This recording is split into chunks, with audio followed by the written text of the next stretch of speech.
From community outreach, court tours to annual law mooting competitions for law students across the region, the Caribbean Court of Justice, CCJ, has definitely stamped its mark across the Caribbean.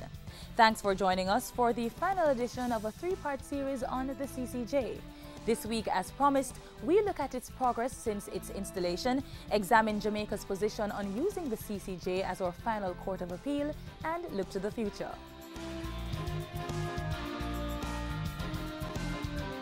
Seven years have passed since the inauguration of the CCJ, and since then, the court has ruled in several cases, making landmark decisions.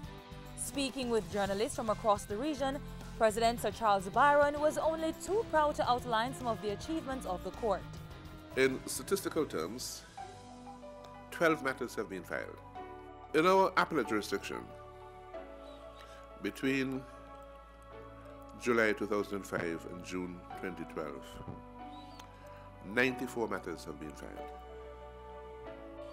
The number of senior counsel appearing before the CCJ in these matters has been 45, and the number of junior counsel 130.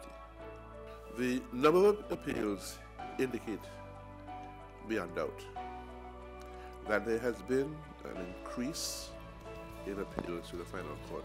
In addition to the growing number of appeals, it is also believed that the court has impacted the rulings of other judges across the region. CARICOM member states have also responded well to the CCJ. I think they're very happy with it.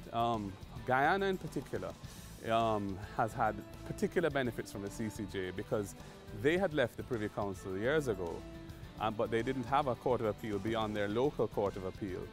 And I know, for example, in property matters and land matters, there have been a number of appeals from Guyana to the CCJ which have put their law on a clear footing because there were a lot of confusion which has been sorted out by the CCJ. With a promising future ahead, it's hoped that most, if not all, the CARICOM member states that signed the original CCJ agreement will use it as their final appellate court. But what of Jamaica? We have prepared the legislation to adopt the CCJ as our final court. It was tabled in Parliament in July as part of the Jamaica 50 effort, and it will be debated in the House of Representatives probably in November. There's a 3-month process at the end of which they vote on it. So it's really a 6-month process in the House of Representatives, and it comes to the Senate.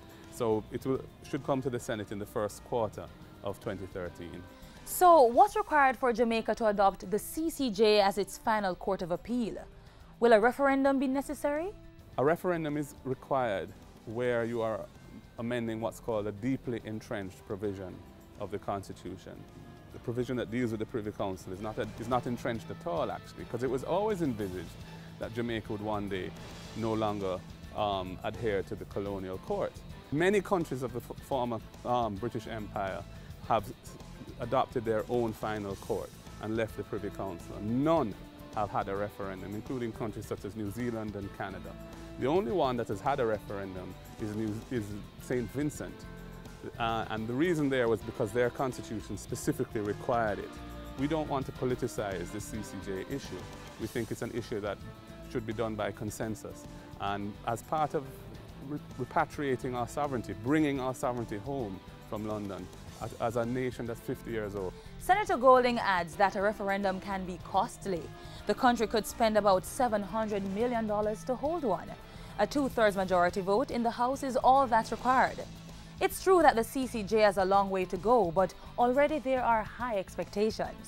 I see the CCJ becoming an integral institution for the region, ensuring that the attempts to integrate from a trade and economic perspective is done in a cohesive and balanced way.